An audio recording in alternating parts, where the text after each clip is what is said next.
Jaya Radha Madhava Kunja Vihari. Hare Krishna, and welcome, dear devotees and well-wishers, to Books Are the Basis. Books Are the Basis is an initiative started by the ISKCON Education Ministry. The ministry has been conducting interviews with Vaishnavas to hear about their connections to Srila Prabhupada's books and to gain encouragement and inspiration from their experiences. So today I have the great pleasure, I'm very happy to speak with Her Grace Ananda Vrindavan. She is the president of ISKCON Washington, D.C., and an educator by profession. She is a writer by interest and inspiration. Her leadership direction is nourished by the 6 Gita values, the practice of bhakti, and the writings of great poets and thinkers through the ages. So welcome, Ananda Vrindavan. I'm so happy to be here with you. Thank you, Tiffany. I am also very honored and happy to be here with you. Hare Krishna, Hare Krishna. So yes, I'm very happy to sit and talk with you today about this topic because you are a very prolific writer, and I know that you get lots of inspiration from Srila Prabhupada's books. And so I wanted to ask you, what was your first encounter with Srila Prabhupada's books? You know, how did you come across them?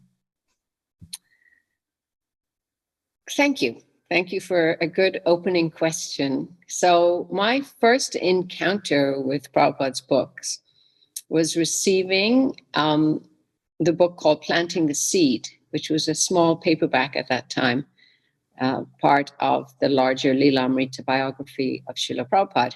And I received that I think in about 1980, 1981, as just a random gift from a friend. And I was so taken. I was really actually touched and changed after reading that book. I really felt a deep connection with Prabhupada, almost like I had known him, because I immediately felt a trust that I could trust what Prabhupada was saying. I was a big reader and still am a big reader, but to that point, I didn't quite know what I was looking for, but I definitely was somewhat dissatisfied with the world. And so when I read this Planting the Seed book, it really, I felt, okay, I think I have found it. And so is there anything in particular about that book that made you feel like, you know, these are the answers, this is what I've been looking for? Prabhupada, basically. Prabhupada as a person. I found him in that book, my first meeting with Prabhupada. He was, you know, kind, wise, just this real live spiritual person, but very human, right? Very personable, and interacting with the craziness of that time. So that's what touched me more than anything else, seeing Prabhupada in that context and how he was interacting with the new devotees at that time. And how long ago was that? Oh, that's about 40 years ago. Oh, wow. Yeah. So you've been practicing for quite a long time. That's really, really lovely. And here you are also leading one of our temples, which is wonderful as well. You know, it just shows how as devotees, in especially female devotees, we have so many opportunities in this movement to grow and become leaders. So why do you feel it's important to read Srila Prabhupada's books? Well, for me,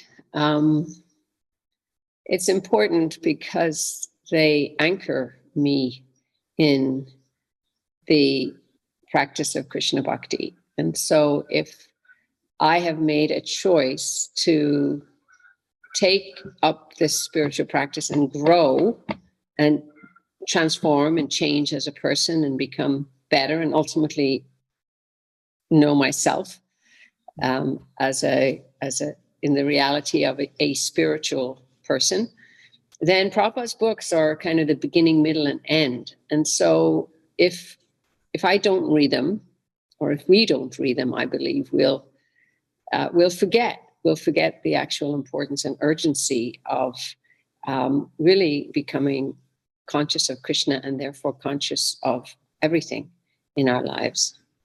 Mm. And so how do you feel like Srila Prabhupada's books have impacted your spiritual life and your abilities to preach, kind of following up with what you just said, sharing it with others? Yeah. Well, the famous saying, you can't give what you don't have. And I think,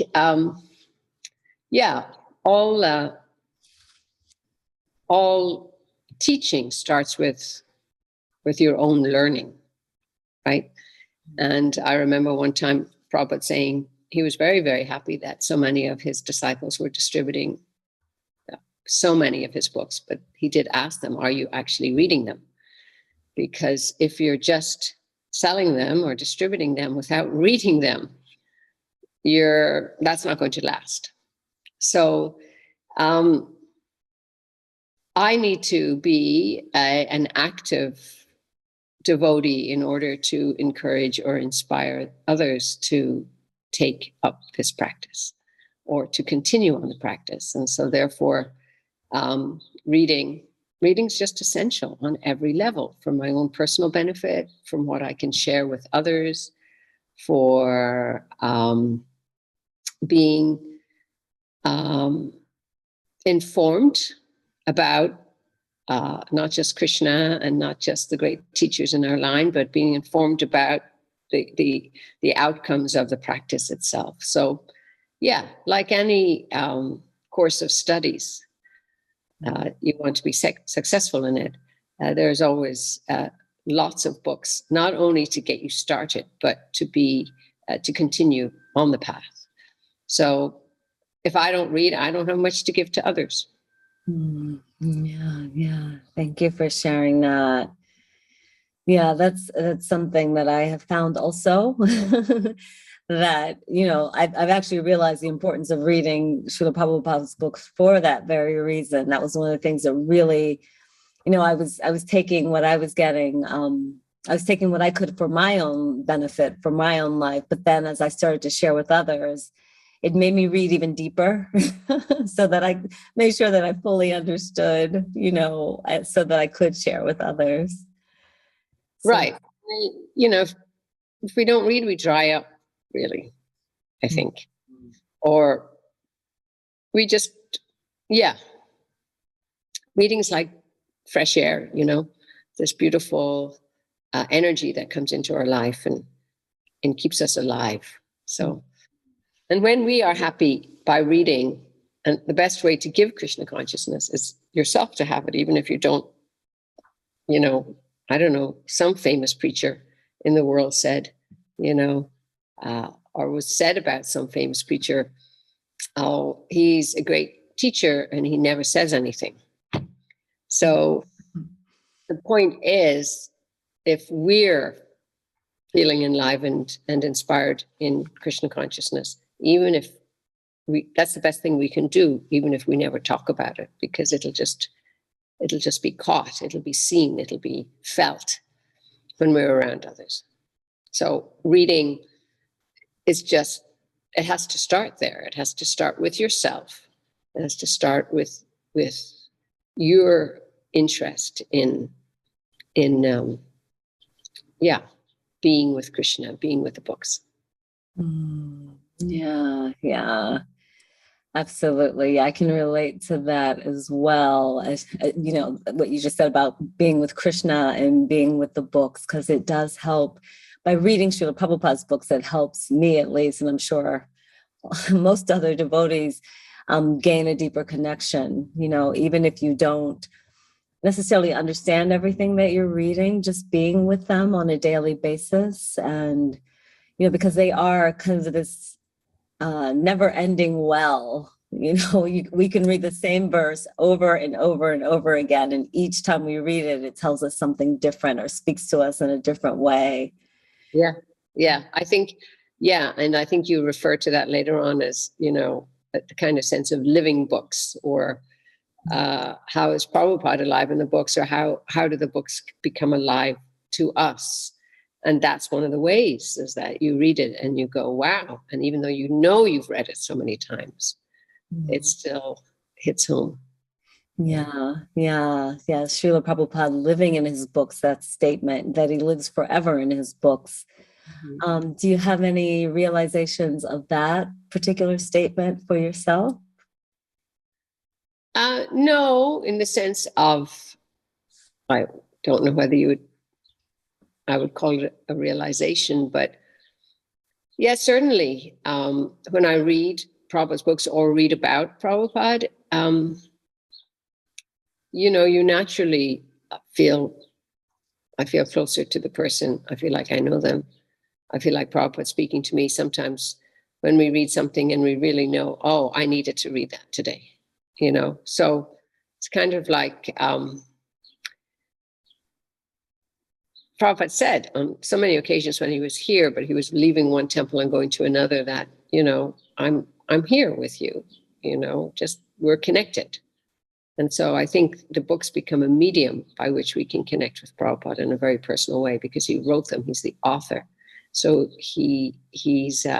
we're in his heart at that moment. We're very deeply connected to him. So I think if we approach the books also with that kind of sense of aliveness and Prabhupada's presence, we will feel it as well.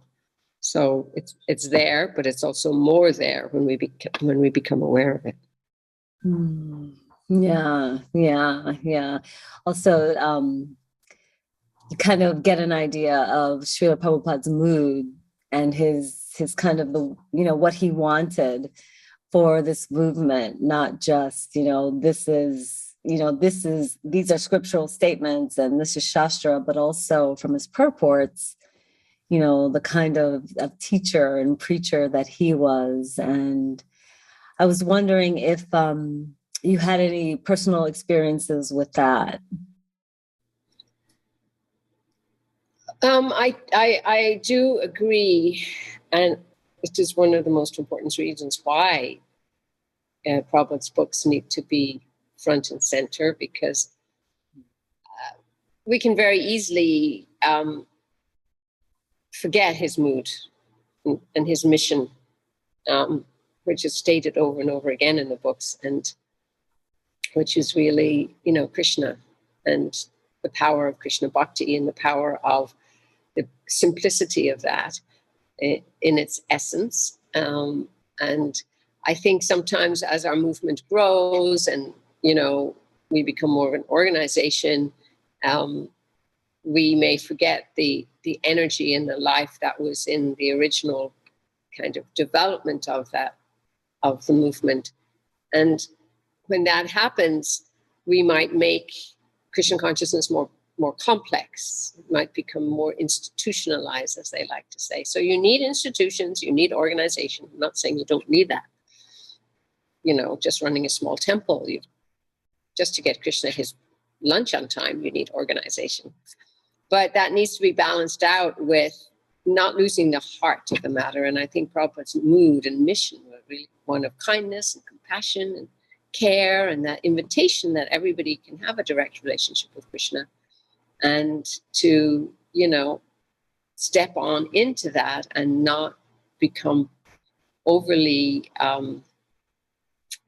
rigid or formulaic. So, yeah, I think it's so important for us to keep that kind of energy in and around our temples or areas that we're sharing Krishna consciousness, that it's really, it's just such a cut above the rest, although it has an extensive philosophy and it has many levels and layers of practice, but still this beautiful mantra and the simplicity of Prabhupada saying, just chant Hare Krishna, just chant and be happy.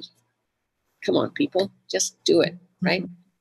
And I think that's what, if you read Prabhupada's books regularly, you get that over and over and over again. And that's his mood.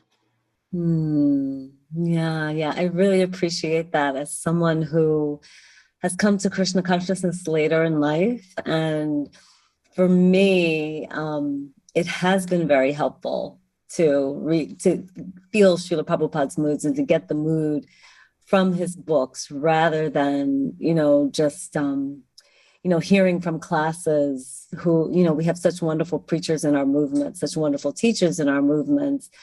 But as you said, as the movement grows and goes on, it's kind of hard to understand where Srila Prabhupada was coming from. So when I read his books, I also kind of connect more with his mood and understanding of, like you said, that heart connection that's so important in Krishna consciousness. And I'm so very grateful for that. We're so very grateful for that.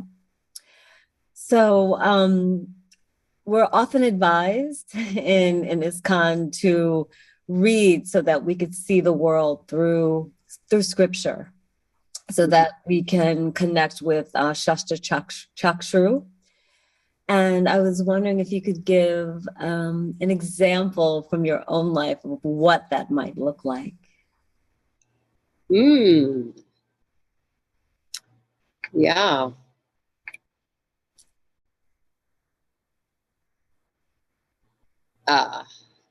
Just nature, I think, in my life, or just, seeing the sun, seeing the moon and stars. I mean, I think scripture has taught that Krishna is everywhere. There's so many analogies of the trees, of the creepers, of the creeper of devotion, of the bees going after the flower and for the honey. I just find messages everywhere from my readings that remind me of my readings, and but also affirm what I've read. And so, our practice is really always seeing Krishna everywhere, right? And it's a little bit connected to the Gita values as well. Affection, this idea of how affectionate Krishna was to Arjuna, and how I can express and receive affection, and what an important thing that is in our spiritual practice in our communities. So there's just so many ways that Shastra comes to life. Today we were just reading about Sita today, because today is Sita Devi's appearance day, and reading about her journey, and reading about hardships, and reading about her commitments, and reading about the way she responded to things. I mean, there's just endless ways that I find intersections. I often think it's like Krishna, the world, and me. And so the Shastras really kind of put all of those together. And so just in the ordinary course of life, I see Krishna popping up all over the place. And so so I'm assuming you think that, or you feel that it's important to read Srila Prabhupada's books regularly so that we can get those inspirations on a regular basis.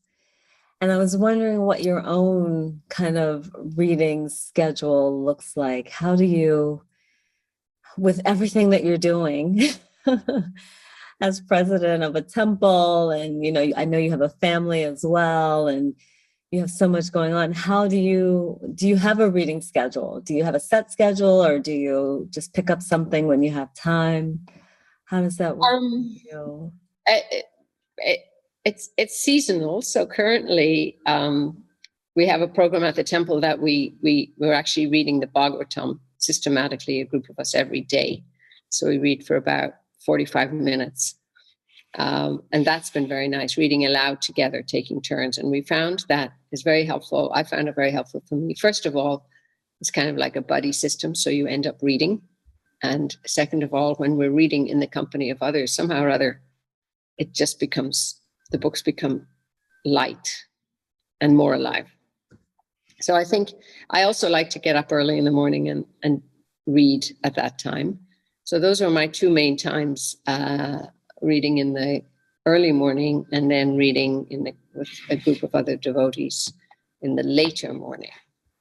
I live at a temple, so it's a little easier for me to do that because that's my full-time service. I'm there.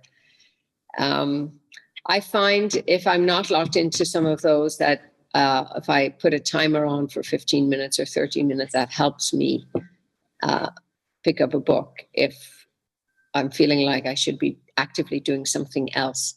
So I think the challenge for all of us is once we get out of the early morning hours, life just gets busy, right? Our mind gets busy. The mode of passion is more involved, and it's harder for me to just slow down enough to actually sit peacefully with a book at that point. So I put my energy into reading in the early morning hours. I find that for me works best. Yeah, I like that. I like that that way of doing it. Yeah, reading in the morning. It also helps, in addition to our chanting, kind of helps set the mood for your entire day. Yeah, that's really lovely. Really lovely. I also really would love to hear more about reading with others, reading in a group setting. I think that's also can be magical. I know I've had that experience with others, and I was wondering what that was like for you. Yeah, it was, we have there's just a small number of devotees that live on property. And so we found that instead of just trying to give class and one person speaking with just a few people attending, that would it be a better spiritual experience for us if we decided to read the Bhagavatam. And so we started at the first canto a year ago, and maybe 9 months ago. And then just that kind of took off. And again, I guess the nice thing about it is that when we're reading and somebody goes, wow, or somebody goes, oh yeah, I love that word, or somebody goes, that really struck me. And so you're getting this kind of collective response rather than your own response. And so by that collective response, you're seeing things that you hadn't noticed. And then you're also able to share things that really, caught you in the reading for that particular day. So for me, that's been, the nourishing part of doing that. And then, of course, the other thing is just the showing up to read with another person. You can easily say no to yourself because our minds are experts, and I can have far more important things to do. To read, or I'm too tired, or I'm this or I'm that. But when you're in commitment with another few people, then it's harder to not show up for that. So that helps me really get that daily, good meal of reading in. It's funny how we know it's the most important thing we can do and still we won't do it. Material energy is pretty strong like that. Oh, absolutely. Absolutely. Yeah. Yeah. Yeah. That's a very good point though, that you have someone to be accountable to when you're reading with others. But like you said, the mind will give you all kinds of reasons why you shouldn't read right now, now's, to put it off and wait till later. So when you're reading on your own. So yeah. Thank you for sharing that. I hope that more devotees really tune into that, because I found that not only with the accountability, like you said, the inspiration that you can get from others when you're reading together, or others pointing out things that you haven't necessarily seen. Yeah, I think that. Yeah, that it really makes a difference. Really makes a difference. So, what do you think ISKCON would look like if everyone was reading regularly or daily, or even in a group? That's an interesting question, and I think you'd say, well, everything would be better, but in what way, right? Yeah, maybe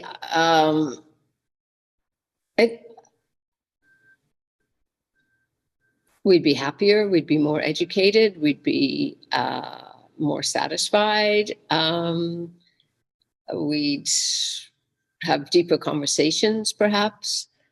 We'd, really have we'd really be instilling a culture of, and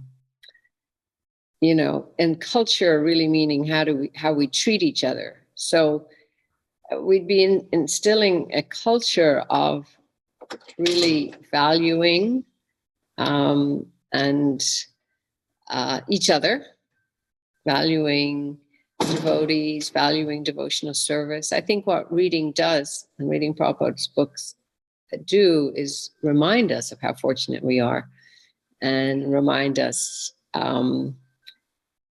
that we have so many things to be grateful for. But I think it also will remind us to, not take ourselves so seriously, or not take life so seriously. I've learned a saying, it's not about being right, it's about the relationships. And I think if we were all reading some more, we would be, our hearts would be softening. That's the goal of it all, actually. And ultimately, that genuine sense of humility, meaning that, it doesn't have to be all about me. And it doesn't have to be, I may believe such and such should be done in this way, but I may also be really okay with doing it in another way because that works for the other person I'm working with. So if we believe in the power of these books, then obviously if we were all reading things would be just better and sweeter. Not that things aren't good and sweet right now, but education brings change, and these books are educating, the education for our heart and our soul, and it would bring us more in the mode of goodness, which will naturally, ideally, bring us then to transcendence and to functioning in this world where Krishna really is the center in a very natural and real way. So how do you personally encourage others to read more? Again, I'm sure as a temple president, I'm sure you've come across devotees who may be struggling with those kinds of things, in our very practical lives. Yeah.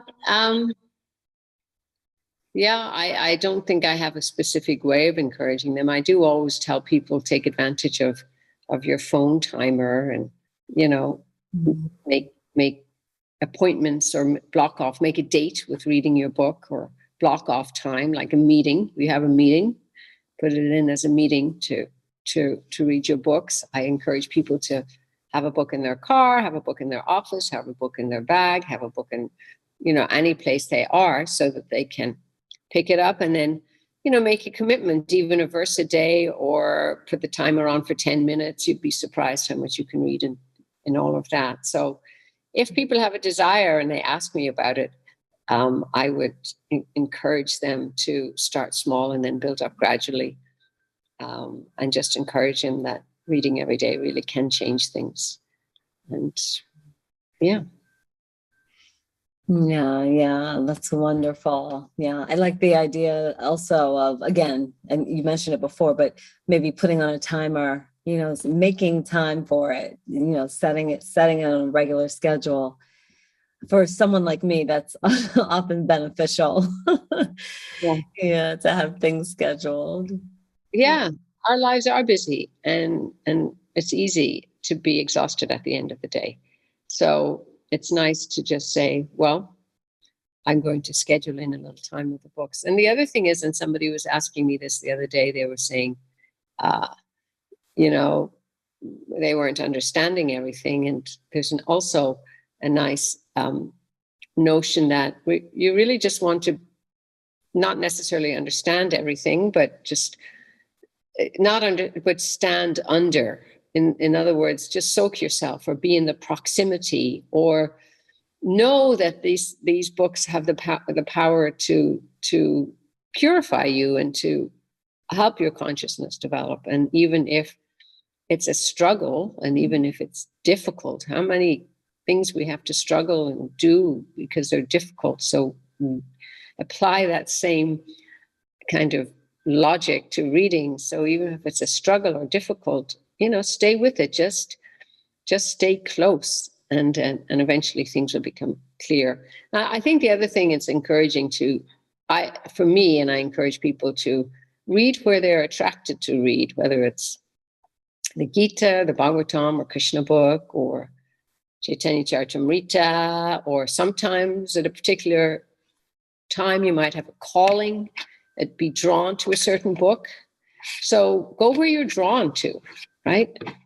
And allow that kind of spontaneity in it. Perhaps you've come across, like if I see someone post some nice quote from the Chaitanya Charitamrita on social media, that will draw me in, and then suddenly I'll be reading that book for a while. So be open to be drawn in, and then allow yourself to be drawn in and to get absorbed. And even if you stay with that book for a while, it doesn't matter which book it is. The main point is you spend time with it every day, ideally. And if you can't spend a lot of time, spend a little time.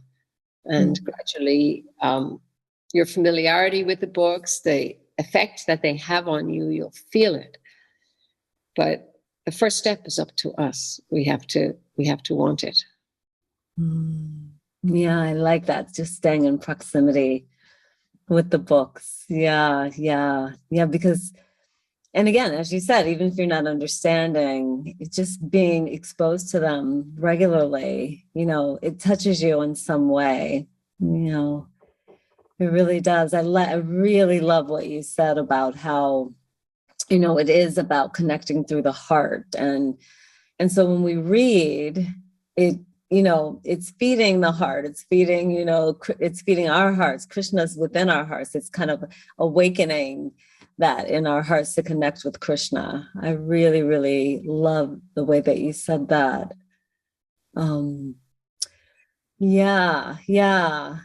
And so, I mean, it also connects with our head because there's amazing philosophy and there's amazing analysis as well as Leela. But ultimately it has to move from the head to the heart, and help, fan that spark of love for Krishna, that affection for Krishna, that taste for Krishna, that the joy of chanting Krishna's name or reading about it. So, our spark, we fan it every day, and then we take rest at night, and then we start all over again the next day. But yeah, so it has to, it does satisfy intellectually, and I think that's important, especially for some, and then it also satisfies just emotionally. And I think both are there because there's a balance between being sentimental, right? And being also kind of too analytical without any sentiment. So I think Prabhupada's books, even some of Prabhupada's purports, offer both of those at the same time. And he's constantly weaving in that.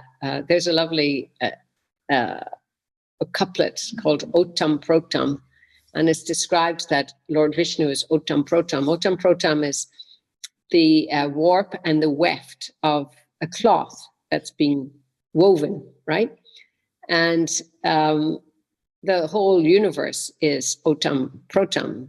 It's a cloth woven by the Supreme Lord.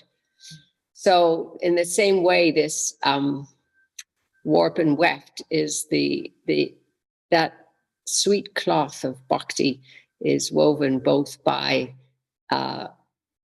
really scientific understandings of things, the notion of spiritual life, and Prabhupada loved to call Krishna Bhakti the science of the self, or the science of God, the scientific theology, but it's also the relationship. And so that's like that's another way of me looking at Ottam Protam, that both are there. and then you end up with, really being covered, being wrapped in this beautiful sense of, I belong to Krishna. I'm part of Krishna. I have a relationship with Krishna, and it satisfies me completely. I was just thinking about I've read some of your poems, which I found very beautiful. And I was wondering how Srila Prabhupada's books inspire you in that way, as far as your writing is concerned. Yeah,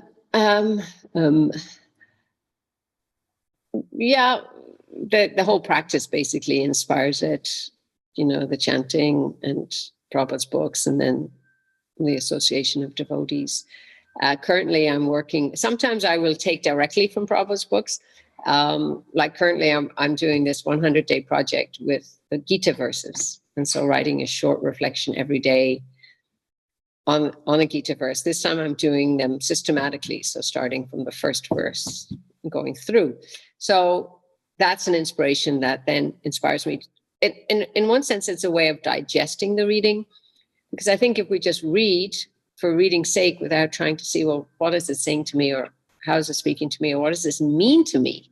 And I think it takes a bit of digestion, just like in Ayurveda, actually, digestion is the most important part of the whole eating process, because if we can't digest it, we become unhealthy and we die.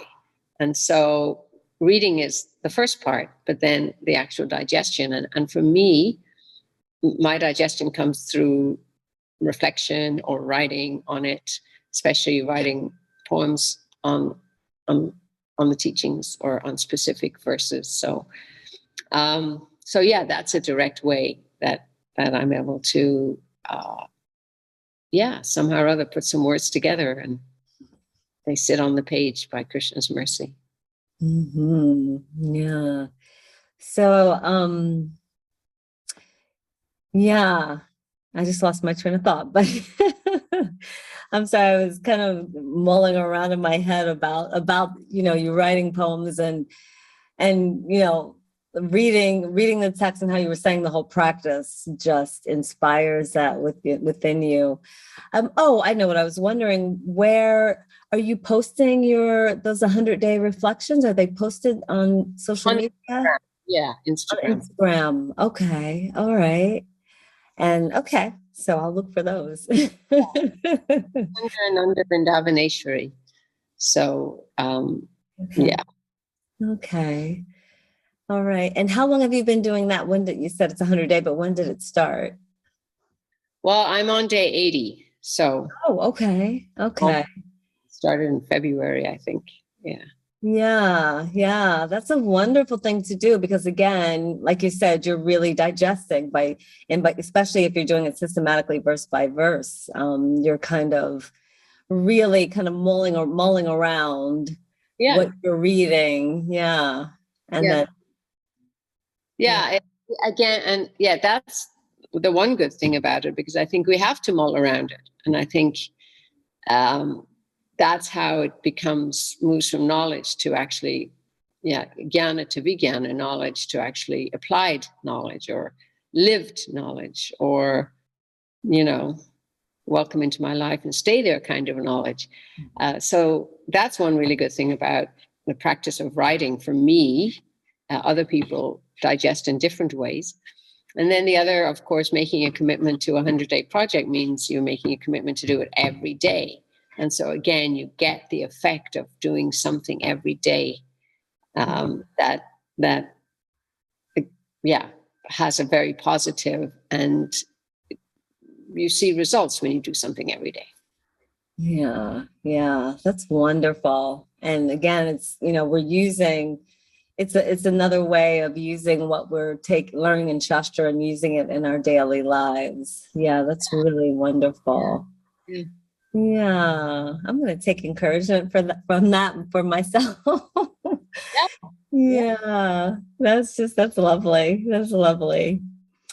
Do you have any advice for books are the basis, as far as kind of spreading the message of or how we can better spread the message, how Books Are the Basis could spread the message as far as getting devotees to read more and things like that. Gosh, no. I think you're doing good. I like the idea. I think we put a lot of energy into distributing books, which is really important. But I also think an equal amount of energy into reading and growing spiritually once we have the books is really important. Yeah, absolutely. Good. Yeah. And I think these interviews are so valuable, because again, with devotees like you have been practicing for 40 years, there's so much that we can gain from your experiences and from your wisdom. You have a much deeper connection with Srila Prabhupada's books than we do. So thank you very much for that, for being willing to do the interview. So my next question is, I was wondering if you have encountered obstacles in your reading, and if so, how you've overcome them. Again, you're a temple president, and I also know that your temple is in the process of a building project, and you've got a lot going on. So have you experienced obstacles, and what kinds of obstacles, and how have you managed to overcome them? Well, time is always an obstacle, and I don't think it's time's fault, probably our fault. And one thing I did when I became a temple president in a managerial position was really protect the morning program, because we give time away too easily, right? And so Prabhupada gave us the morning program, and we should protect it. Whether I'm at the temple or not, the morning hours I should give to my spiritual practice, which includes reading. So it's about honoring time or honoring priorities as well, that if I'm in a position of leadership, I need to be grounded. I need to be really grounded in my own practice. Otherwise, I can't hold any ground or hold any space for others. So understanding that, reading really is like, taking your meals. Reading spiritually for spiritual nourishment, and we have to feed the soul. I remember when I was a teacher, we did that drama, the bird in a cage, and we had great fun. Kids had great fun polishing the cage as the acting bird slowly died within, because nobody was feeding the bird. And so to have that concept really clear in your mind that, I am fed by sacred literature, and I'm fed by chanting the Maha Mantra, and I need to have a steady diet, right? And so prioritizing time, and it'll go off balance from time to time for sure, but then you just bring it back in. So, protecting and managing time, because time will always be an obstacle, I think would be the number one thing. And then being determined to bring it back on track whenever it gets off track. I think, tiredness is an obstacle for reading. So I try not to leave my reading till the end of the day, because then I just won't do it. Same with chanting. So do it when you have the best energy for it. Find those times of the days that you have the best energy for it. We all have our low energy times and our good energy times. And then sometimes if you're thinking, oh my God, this is such a big book to read, then you can do the open at any point section and see what message Krishna has for you today. You can go thematically. I like to do that. I did a class recently about, the opportunity or the possibility to see Krishna face to face. And so then just typing in face to face and beta book base, just wow, so much. It leads into so many stories. You can also, so there's different ways you can approach the books in terms of searching certain prayers or certain leelas or, a particular topic. Because, variety is the spice of life, right? So using those principles when we're approaching the books. So some days I might read some of Lilamrita, some of the biographies of Prabhupada. Other days I might read, especially around Gorpanim time. I find at the beginning of the years, I tend to delve into Chaitanya Charitamrita. So to avoid becoming bored, right? Boredom is a propensity for all of us. The novelty wears off. And so to keep it fresh, I add some different elements to the reading. I like to take notes. Sometimes when I'm reading, if I find a sentence or two that really stick with me, then I'll stop and I'll write it down and gather them, or I might even share that. So that also helps attention, because like chanting, if we're not reading with attention, the impact is less. So to add a nice location and, have some things with you that you can jot down and mark that, something that jumps out of you. And then, the restlessness is another obstacle. And so just give yourself a quota, right? So I'm going to read either for a time, or I'm going to read 5 pages right now, or I'm going to make a commitment that every day I'll do this or that, and try to hold yourself to it. That's another way to counteract, the restlessness that might come when I read, or when we read. Thank you for those tips. I'll definitely take some of those to heart as well as I go on. Bhakti Mark Swami calls it like a spiritual workout or spiritual exercise, or we'd say spiritual nourishment. And, that Kali Yuga trait of ours that we're lazy, it's a fact, right? And so, he'll just, like anything we're trying to do in the world, whether it's to clean our house, or whether it's to, go shopping, or whether it's to do this, or whether it's to do that. It's just, there's a matter of control, and there's a matter of saying, I have to do this, or I need to do this, and I need to just get my walking shoes on and actually walk, right? I live in my head. I'll say, I will exercise later, and I never do. And so it's the same thing with reading. And of course, we make a vow for chanting, so we'll chant for sure, but we don't make a vow for reading. And so that will tend to be like other things we tend to put off, because it's either difficult, or it's not so interesting, or, we have other things to keep us busy. But really creating the habit of reading as a practice, as a yoga, as a spiritual vitamins, as just the way we color our life, right? The way we paint our heart. We have to really, really, really constantly remind ourselves this is the most important thing we can be doing with our time. Well, yeah. So do you have a current favorite book of Srila Prabhupada's? I know it changes. I know for me it changes all the time. But I was wondering if you had one that at the moment was really speaking to you. Well, because I'm reading the Bhagavatam every day with these wonderful devotees at the temple. And so, the Bhagavatam is like, wow, such an amazing book. So amazing. I would say that's currently my favorite, which is getting most of my attention. Yeah, wonderful. So is there anything else that you would like to share about reading Srila Prabhupada's books? I think we covered most everything. They're a gift, they're a blessing, when I think about Prabhupada and the time and energy he put into them, and the journey he took, and the faith he had that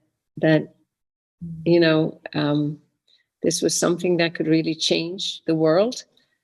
And I think Prabhupada wasn't out to cheat us, or make some money from us, or he wasn't out for himself. And so these books are just so such a treasure. And when we get it, you know, not everybody thinks they're a treasure. So when you actually kind of get Krishna and get this whole idea that God's really a person and you can feed him and put him to bed and have a conversation with him and do all the wonderful, radically personal things that we do in Krishna Bhakti. And the seed of all of that is Prabhupada's books. I mean, they really are a treasure. And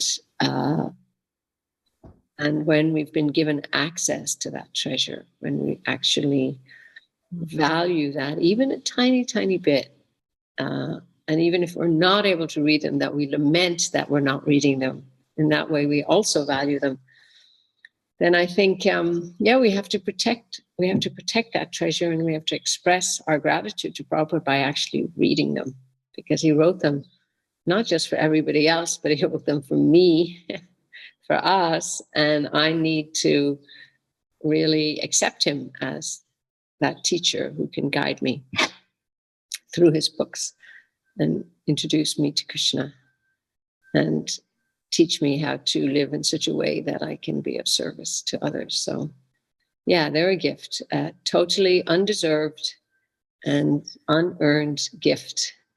Really, they are a gathering of grace in our lives. Sunshine. You can have so many analogies about these books, but I always tell people, especially in this age of digital, you know, we're on our phones, we can read, but, you know, being able to hold a book and being able to hold a Bhagavatam, or being able to have them in your house really is, the anchor. So. Yes, they are such a gift. They are such a gift. And as you pointed out, Srila Prabhupada went through so much just to bring this to us. I mean, and for, like you said, for no personal gain of his own, you know, it was a pure sacrifice. Yeah. Well, thank you so very much, Ananda, for your time today and for all of the wisdom that you shared. I got so many practical tips. I wrote down a few notes, so many practical tips and so much inspiration. And I'm so grateful to be that I got the chance to sit down with you today. Thank you, Tiffany, for drawing it all out of me. Wonderful. So vancha kalpa tarubhyascha kripa sindubhyevacha patita nam pavanebhyo vaishnavebhyo namo namaha. Srila Prabhupada ki jai. Thank you. Hare Krishna. Hare Krishna. Hare Krishna, Hare Krishna, Krishna Krishna, Hare Hare, Hare Rama, Rama Rama, Hare Hare.